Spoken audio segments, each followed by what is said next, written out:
Boa noite outra vez, revendo alguns, vendo outros pela primeira vez. Feliz em dar as boas-vindas aos 50 anos do Núcleo de Cinema de Animação de Campinas. Esse é um projeto financiado pela Política Nacional Aldir Blanc, pelo Programa de número 39 do ano de 2024 e o Programa de Ação Cultural do Estado de São Paulo, realizado, então, pela Diálogos Produções e pelo Núcleo de Cinema de Animação de Campinas. Tem também o apoio, então, do Governo de São Paulo, através da sua Secretaria de Cultura, Indústria e Economia Criativas, do Ministério da Cultura do Governo Federal, e conta com outros apoios, como o CCLA, que é o Centro de Ciências, Letras e Artes, o LIS, o Laboratório de Imagem e Som aqui da Unicamp, a Secretaria de Cultura e a Secretaria de Educação da Prefeitura de Campinas, a Orquestra Municipal de Campinas também, o Cefortep, que é o Centro de Formação, Tecnologia e Pesquisa em Educação aqui de Campinas, o Conservatório Carlos Gomes, o Hotel Jaguari de Sumaré e a Mostra Curta de Campinas, a Mostra Curta Audiovisual. Decorei tudo. E hoje é o penúltimo dia das nossas grandes comemorações, dessa grande festa cigana, né? São vários e vários dias. E hoje a gente vai ter, então, uma exibição em 16 milímetros, lá no fundo, e depois a gente vai ter uma conversa bem legal com o Uau, com o Maurício, o Lucas Vega, mediada pela Roberta Santana, Felipe também. Essa é uma sessão que ela foi pensada pelo Lucas e pelo Felipe, que a gente vai desfrutar agora. Lembrando que aqui a gente tem um cafezinho, banheiros, a gente tem uma lojinha ali também. E lembrando também que lá no centro, lá no CCLA, tem uma exposição bem bonita que a gente vai poder ver até amanhã. Mas agora, por enquanto, boa sessão.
Não, esse filme aí, bom, Boas Festas seria um clipe da música Boas Festas do Assis Valente, né? Então representa um pouquinho aquela janela quebrando, as pessoas atirando pedra na janela e a velhinha lá é uma passividade diante da violência, né? Então a gente não se importa mais com a violência, pode até você ser o agredido e você não deixar aí tudo bem. Mas foi um filme meio especial, que eu trabalhava na TV Cultura na época, e aí eles pediram assim, eu queria fazer uma coisa mais sofisticada, coisa assim. Foi o máximo que eu consegui, tá bom? Né? Foi assim, usar a música, tem um canto gregoriano no começo. Infelizmente, o motor do projetor estava fora de rotação, precisa dar uma engraxada, precisa também restaurar o projetor, né? E aí era para ser uma mensagem de Natal da TV Cultura, mas não foi, porque como a gente fazia os filmes e deixava para o Bambalalão para passar, eles passaram o Bambalalão e aí depois queimou o filme, entendeu? Aí não passaram como mensagem de Natal da Cultura. Mas foi assim. Aí me deram liberdade também, a gente filmou em 16 milímetros, né, numa câmera super boa lá da TV Cultura. Né? Então, e tem muito zoom, né? Depois zoom vai e volta. Hoje é que eu critico os alunos para não fazer muito zoom, porque o zoom é uma coisa ruim, né? Então você vai, a gente espera alguma coisa acontecer, depois o zoom volta, né? Então aí tinha que fazer uns cortes meio assim, não tanto cinematográficos na história, mas passou, né? Então foi um filme que foi muito passado. A cópia, como o André falou, assim, é original. Nós não mexemos não tiramos outra cópia nova. Então ela está arrebentada assim mesmo e é isso. Uhum. E esse foi feito em 82, né? 82. Então eu estava na cultura. Fazia um ano que eu estava trabalhando lá. Trabalhei lá durante 3 anos. Depois que eu fui para o Pantanal de Mato Grosso, aí abandonei a TV Cultura e fui para o Pantanal. Né? Então aí já começou a mudar de ter outra fase, entendeu? Bom, aí eu não sei quantas fases tivemos ainda, porque não acabou, né? Mas até 50 anos a gente teve sim, teve a fase Carlos Gomes, né? Teve a fase lá do Pantanal, mas da chácara do Vale Verde. Depois teve a Rua Piratininga, né? Aí teve lá o Centro Cultural Vitória, depois teve o Bonfim, né? E depois agora é a nossa casa. Então, metade do material está na casa do Maurício, metade na minha casa. Então, esses filmes estavam todos assim, tão empoderados, também tá todo sujo, também não tem como preservar uma coisa dessa. Conseguimos salvar um acervo nosso na FAAP em São Paulo, que são os negativos, a período do Eliseu, né? O Eliseu era um professor que era muito amigo nosso, aí ele levou para a FAAP e está lá. Então, na sala climatizada, pelo menos as latas estão fechadas e acho que não tem nenhum vinagre lá para fazer salada. Quer falar um pouco mais? Não, eu lembro de ter ajudado o UOL a filmar esse filme lá na TV Cultura, né? Como o UOL falou, era uma tabletop das mais modernas assim que tinha lá. E o UOL fazia todas umas traquitanas assim no papel, assim. Então tinha o ciclo da mulherzinha balançando. Ele tinha uma traquitanazinha, uma articulaçãozinha assim já tinha uma medida de cada posição que punha para fotografar, né? Porque foram horas para filmar aquele primeiro balanço dela, né? Ela balança muito, às vezes você percebeu. Então, mas aí tinha que pegar por causa da música, então tinha que ajustar mais ou menos o som, a imagem, né? Então tinha que repetir muito.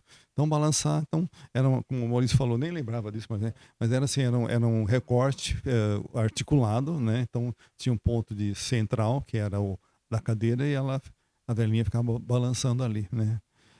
Aí perguntaram no final, mas por que você pôs aquela mulher com chifrinho? Aí, o cabeleireiro ficou espantado, parecia um diabinho, não era a mulher que ia dar a luz entre guerras e lixo, aquelas coisas todas, né? Que também o filme ele tem uma mensagem atual também, né? Não é? Nós não mudamos tanto assim para poder dizer, não, aquela época era assim, não, ainda na verdade, se não for pior, né? Na verdade, assim, também uma coisa importante nisso aí também era um privilégio que a gente tinha. Olha, a gente estava ali em 1981, 82, 83, e a gente fazia o filme que a gente queria ali, né? E filmava no melhor equipamento que tinha na TV Cultura, né? Eles tinham lá toda a cadeia de cinema, assim, até a Revelação tinha, né? E a gente tinha esse privilégio de usar isso aí, filmar em 16 milímetros, e aqui em Campinas, fazendo o filme que a gente queria, porque a maioria dos outros animadores que queriam fazer animação tinham que ir para a publicidade, né? Aí animar sabonete, animar desodorante, né? iogurte, essas coisas assim, né? E a gente não queria fazer, só que ganhava um dinheiro. A gente não ganhava dinheiro, mas a gente fazia os filmes que a gente queria, né? E conseguia, assim, finalizar, fazer. E lá na TV Cultura, além do equipamento, tinha os profissionais também, né? Bons montadores, né? Tinha o Mané e 2 montadores lá, né? Tinha um operador de câmera chamado Ferrara. Não, Ferrara. Carrara. Né? E ele, assim, ele era mesmo. A gente filmava de sábado, né? De manhã. Então ele não queria muito, não era um funcionário muito lá delicado. Então fazia o arroz com feijão que tem que fazer. Então ele me deixava operar a câmera. Então eu comecei a mexer na câmera, né? Então botar filme, tirar filme, coisa assim. E quando ele errava, então você está num panorâmico, por exemplo, tinha que movimentar uma manivela, né? E às vezes você botava a mão assim, ele falava erramos. Mas era ele que apertava a fotografia. Agora, quando acertava, não.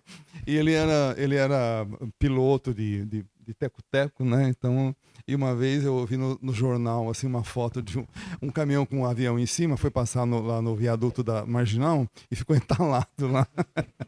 Aí eu colei na porta dele assim, erramos. Colei a foto.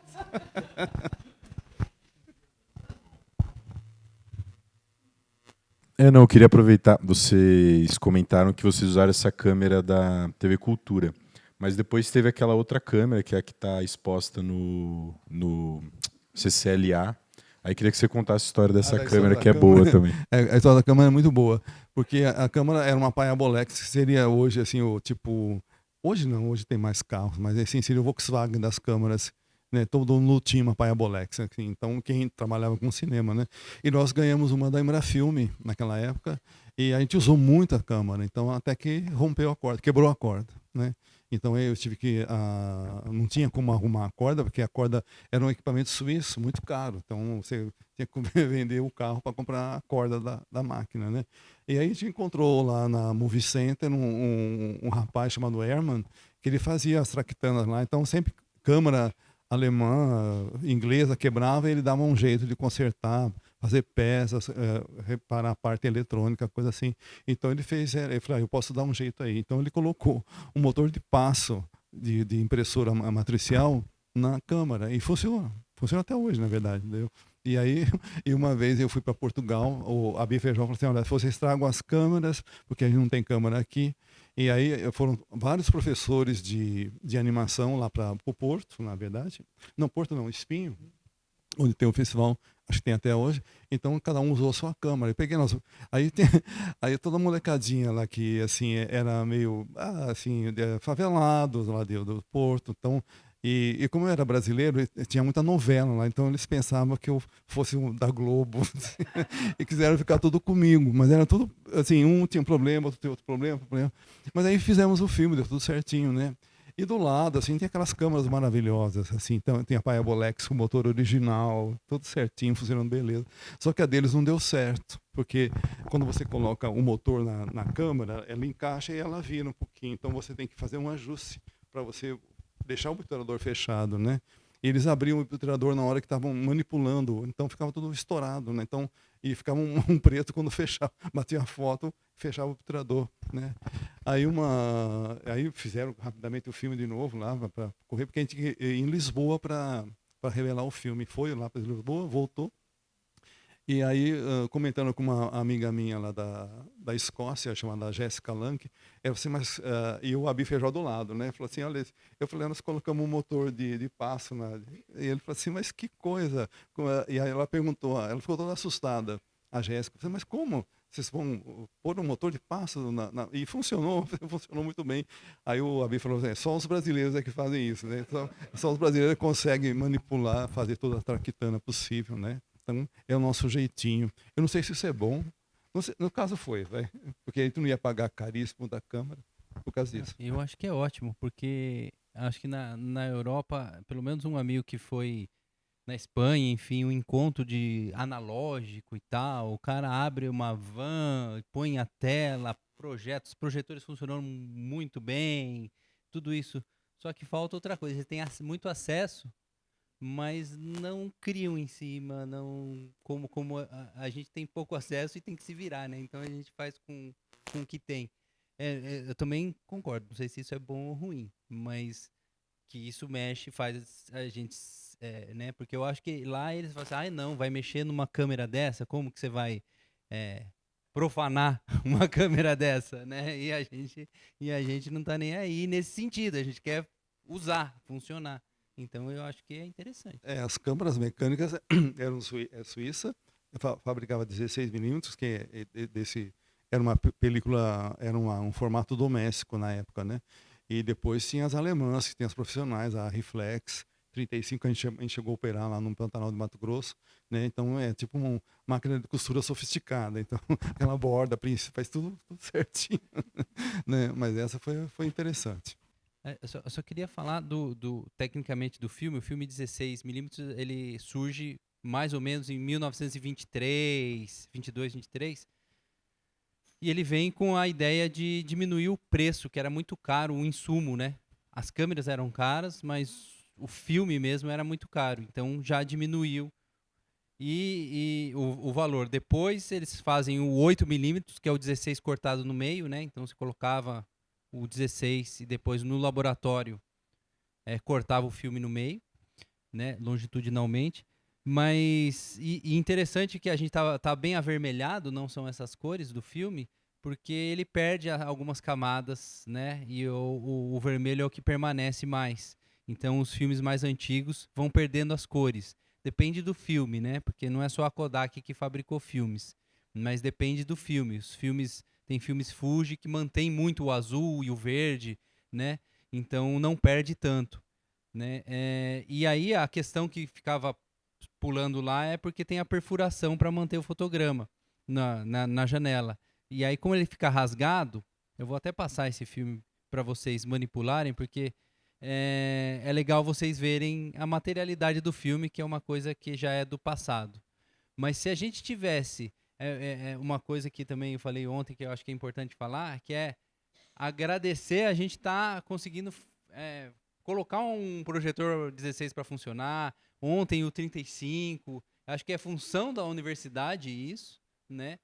Mas o núcleo proporcionar isso. Se a gente tivesse manipulando isso com mais frequência, a gente já teria resolvido a questão da velocidade do motor, a gente estaria com filmes mais bem cuidados. É o uso, né? Não é só guardar as coisas que a gente, né? Acho que é legal manter. E essa proposta aqui eu acho que é muito legal. A gente suou a camisa ali, mas assim, eu errei 2 vezes. Uma como curador, né? E outra como da produção, que eu deveria ter visto o filme inteiro, se passava e restaurar. Mas assim, a máquina é do núcleo, né? Esse projetor do SESC. Na verdade, são 2 projetores que nós temos, né? Mas esses projetores eram do SESC, né? Há 50 anos atrás eu aprendi a usar o projetor lá no SESC. Então, o Roberto, que era o operador, às vezes ele queria ir tomar um café e eu ficava lá cuidando das máquinas. Então, eram 2 projetores. Então, um projetava um rolo, depois o outro projetava o outro, enquanto um rebobinava, né? Então, foi o meu aprendizado. O André perguntou, mas como é que... Não, o Milton perguntou. O Samuel perguntou, mas como é que foram parar essas máquinas do núcleo? Eu também não sei exatamente. Nós não roubamos as máquinas, mas eles passaram para a gente como... não sei, foi de mão em mão, e chegou e falou, você não quer o projetor levar para cá? Eu quero. Nós pegamos, então, os 2. Enquanto vocês estavam mexendo, né, eu estava aqui olhando, então é um monte de, não sei falar, né, um monte de rodelinha, e o filme passa por dentro de um, por trás do outro, por fora. Imagino que tem uma ordem, uma sequência, né? E aí, como que é? Você aprendeu de alguém, aí você ensina para alguém, né? Porque eu jamais conseguiria saber como, por onde entra, por onde sai. Não, quando eu era criança, na verdade, o professor Raul do Vale sempre conta essa história. Quando eu era criança, ele foi meu professor na escola, eu tinha 10 anos de idade, mais ou menos. Ele levou um projetor parecido com esse daí. Eu não fiquei vendo o filme, fiquei olhando a máquina girar, porque eu achei aquilo muito importante, muito interessante. E ele sempre fala, olha, você se tornou um cineasta, um animador, porque eu levei o projetor na escola e você ficou vendo a máquina, né? Aconteceu também com o Maurício, né? A lâmpada queimou e não tinha sobressalente, e as crianças acharam que era só isso, não ia passar filme nenhum, né? Então é uma coisa curiosa, né? Mas a mecânica é assim, o universo é mecânico, né? Tem aquela coisa que a gente acha que é etéreo, coisa assim, não é uma coisa mecânica. Então funciona numa precisão incrível. E é a peça mecânica que nós estamos vendo isso aí, né? Então a perfuração, para inventar isso, demorou, né? Não é o cara inventa de um dia para o outro, né? Mas são outras coisas que acontecem. O Lucas está trazendo aqui, ó, para que a gente possa.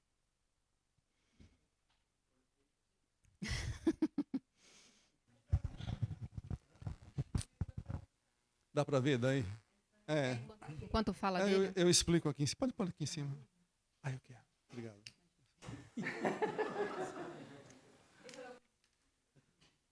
Vai, Felipe. Bom. É só o começo. Quem falou isso? Olha, aqui na verdade é a janela da luz, né? Então aqui a imagem é intermitente, ela funciona como uma máquina de costura, né? E aqui embaixo é o som, tem que ficar esticadinho. Então por isso que eu tenho que ter uma folga entre a cabeça de leitura com a cabeça da leitura do som, né? Então fica aí. E o resto é tudo mecânica. Isso aqui é coaxial, né? Tem menos peças, na verdade. Aquele que o Maurício falou, como é que chama? IEC? O IEC, ela é mais simples, mas também quebrava muito, entendeu? Então, precisa ter precisão, porque a perfuração, a agulha tem que, a pecinha que chama grifa, tem que entrar na perfuração e puxar para baixo, né? E assim, enquanto está puxando para baixo, a imagem está parada, então está projetando. E quando fecha o epidurador, ela puxa para cima, ela faz o movimento, então ela vai como se fosse uma máquina de costura mesmo, né? Aliás, segundo o Máximo Barro, o projetor, toda a mecânica do cinema foi baseada na máquina de costura. Então é uma coisa interessante. As nossas mães são as responsáveis. Quem costura, não precisa ser a mãe, né? E aqui a lâmpada, a casa da lâmpada. E aqui fica a bobina doadora e aqui a receptora. Então todo projetor tem esse sistema, né? Até o 35, né? E aí vai. Mas foi muito, vocês veem que isso aqui foi muito usado, na verdade. Então tá bem, né? Então, mas as peças duravam bastante, né? Então não é uma coisa assim descartável, né? Um computador quanto dura hoje? Acho que 5 anos, né? E aqui, isso aqui, eu creio que é da década de 40, 45, né? É pós-guerra isso também, né? Porque os soldados americanos assistiam muitos filmes no front, então tinha bastante projetor, tinha que ter muita coisa para distrair soldado.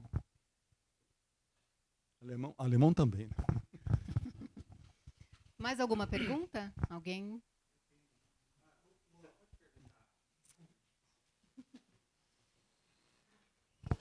Para filmar o quadro a quadro, era direto, a filmadora fazia quadro a quadro com o filme, o mesmo filme que é projetado? Exatamente. Passo a passo. Assim. Isso. Só que aquela Payabolex, assim, todas as câmeras que tinha, você podia trocar o motor da câmera. Na Reflex, por exemplo, você pode trocar o motor quadro a quadro e o motor intermitente, né? Ele roda contínuo, mas a projeção é intermitente, como se fosse uma cruz de Malta, que a gente chama uma peça mecânica, que ela dá uma paradinha, né? Então, a máquina de costura também tem essa cruz de Malta. Então, quando a gente está entrando no fio e puxando para baixo, ela faz um. Então, ela pode parar, né? Então, era um motor que parava, né? Então, você tinha 2 motores. Agora, a Payabolex tinha a vantagem de ter os 2 motores em uma máquina só. Então, você não precisava trocar o motor. De um lado, você acionava quadro a quadro e do outro, intermitente. Então, podia filmar. Então, a mesma câmera. A gente filmou muito lá no Pantanal com a mesma câmera, né?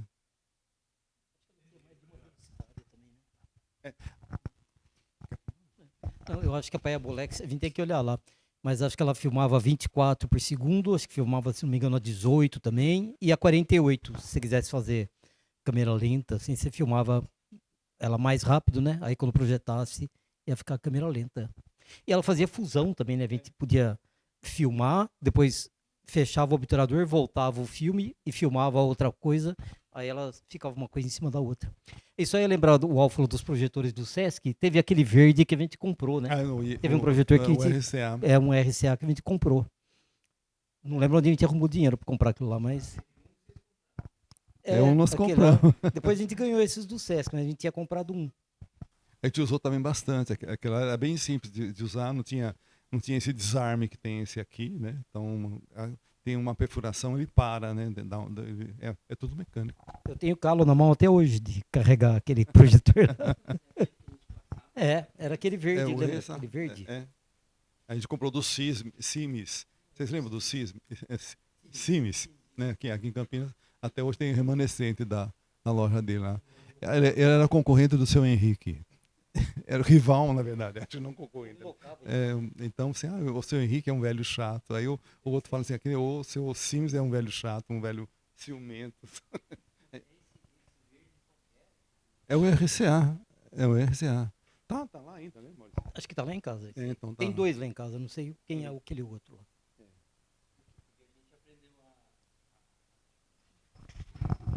A gente, criança, a gente passava os filmes, a gente aprendia a carregar o filme e tudo. Então eu e meus irmãos, o André, a gente ia nas escolas junto com o Al tal, e a gente ia lá trabalhar. Assim, era chicote instalando.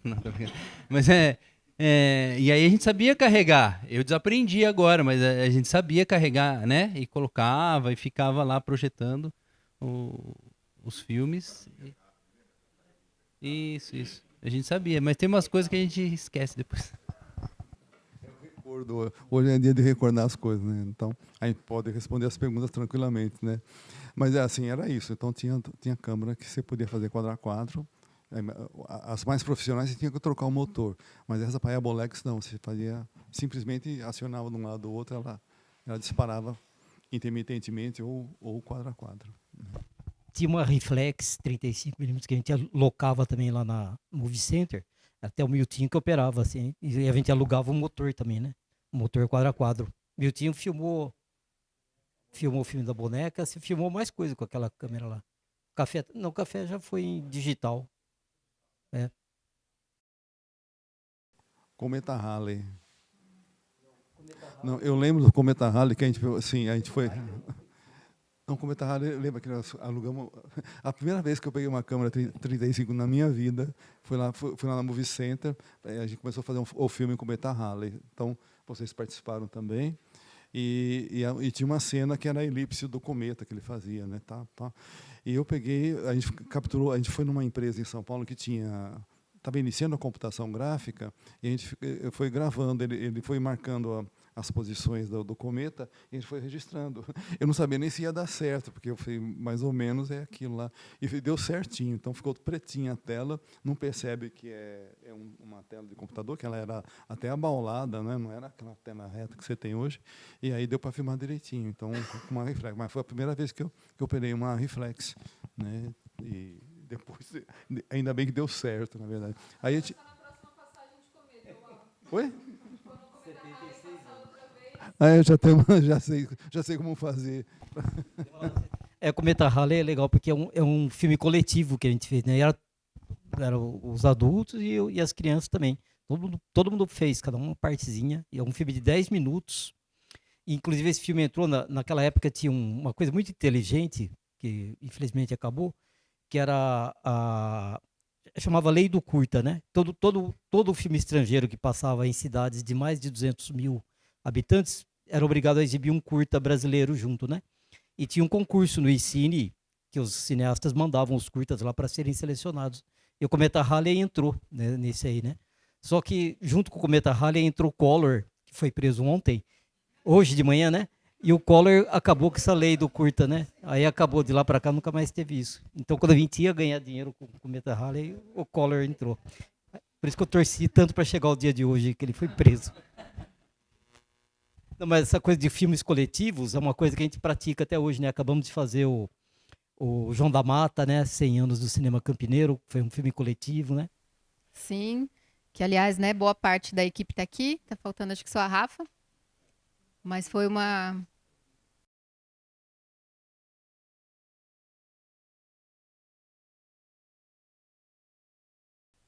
experiência incrível, né? Também recente, nossa, onde a gente teve de novo essa liberdade, né, de criação, de técnicas. Então não foi, né, pedido nada né, regrado, era uma liberdade ali e foi tudo muito fluido, né? Ninguém repetiu ideia, ninguém.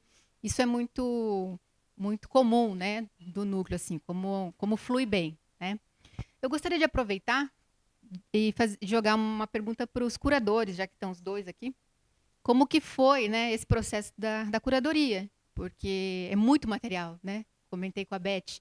A gente entra em contato, né, com eu mesma, né, estando com o núcleo, fazendo vários projetos e participações, não tinha noção, né, da quantidade de material, de conteúdo, né, de filmes, tanto, né, do UOL, do Maurício, mas e dos dois, né, do núcleo acontecendo, seja comercial ou mais pessoal. E é muito dá vontade de sair animando, né? Porque são muitas técnicas, muita liberdade, muita coisa legal para ver. E eu gostaria de, né, perguntar aí.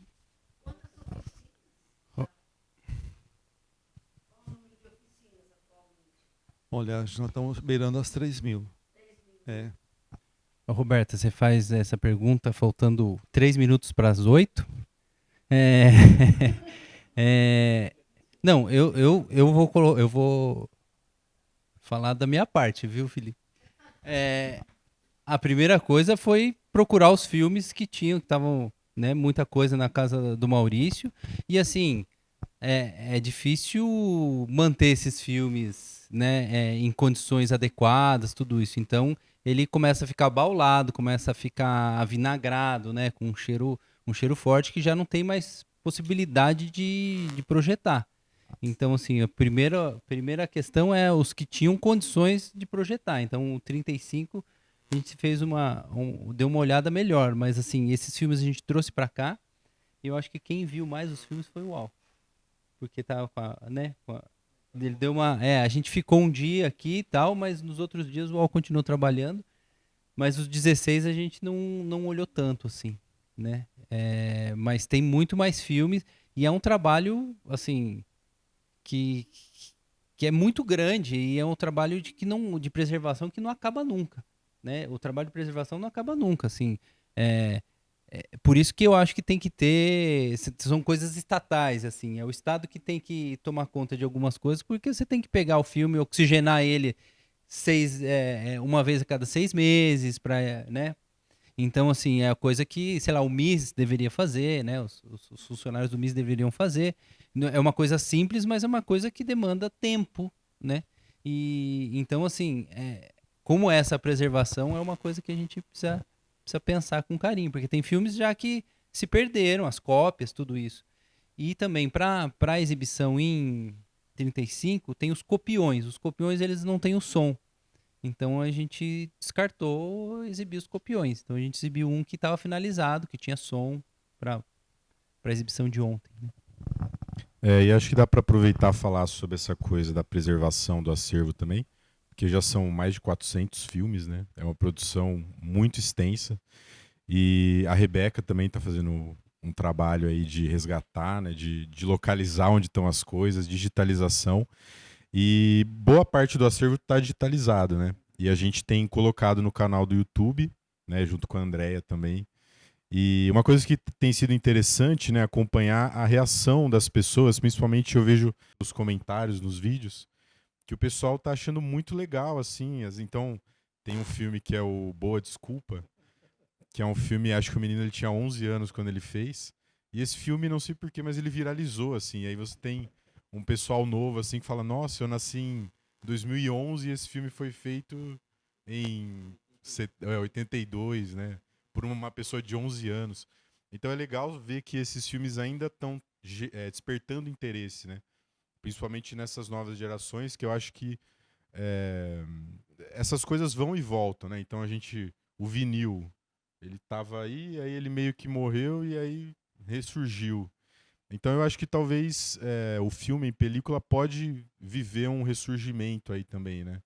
Por conta dessas novas gerações se interessarem por isso, uma coisa que eles não já nasceram no digital, né? Então pode ser que surja esse interesse e isso seja resgatado e continue vivo, né? Acho que é interessante. O que o Al falou é muito importante, de que o universo é mecânico, né? o digital possibilitou a gente tirar muitas fotos, filmar, gravar horas e horas, né? Então tem muitas coisas boas do digital. Ficar projetando um logo aqui um tempão, né? Só que é interessante que a gente saiba como era antes. Aqui você tem uma estabilidade que é desumana, digamos assim, né? Ou sobre-humana. Então, no digital, se você tem esse enquadramento, só vai trocar o que muda, o que mexe. Então, só vai trocar isso e vou repetir as outras imagens.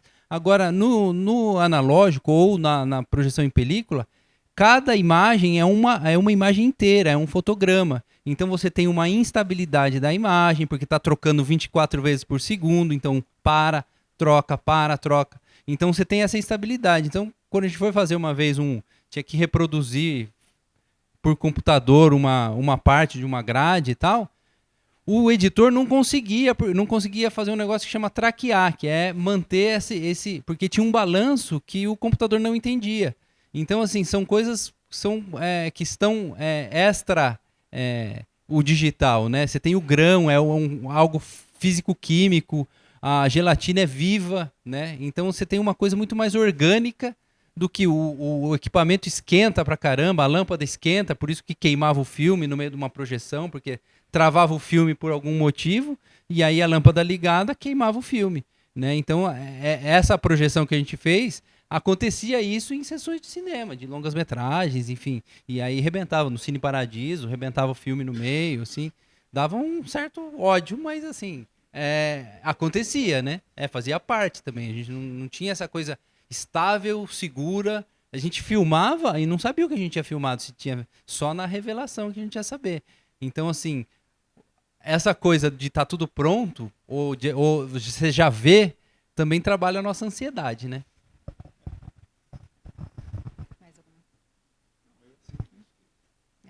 Mais alguma pergunta para encerrar? Não? Então eu quero agradecer. Então eu gostaria de agradecer, passar a palavra para a Rebeca. Posso vir daqui já com o meu microfone? Obrigada, gente. Nossa, isso foi muito legal, né? É muito interessante ver a máquina funcionando, né? Eu até fiquei pensando, eu acho que a gente consegue costurar uma roupa nesse projetor, mas eu acho que a gente não consegue projetar um filme numa Singer ainda. Mas todo mundo conseguiu entender a relação entre um virabraquim e o grifo, que amanhã tem prova sobre isso. E aí eu convido vocês a ir ali tomar um cafezinho e voltar aqui para a gente conversar um pouco mais com a Flávia Godoy, que deve estar por aqui. Ali, oi, Flávia. O João, o Felipe, acho, e o Lucas. Então, muito obrigada, gente.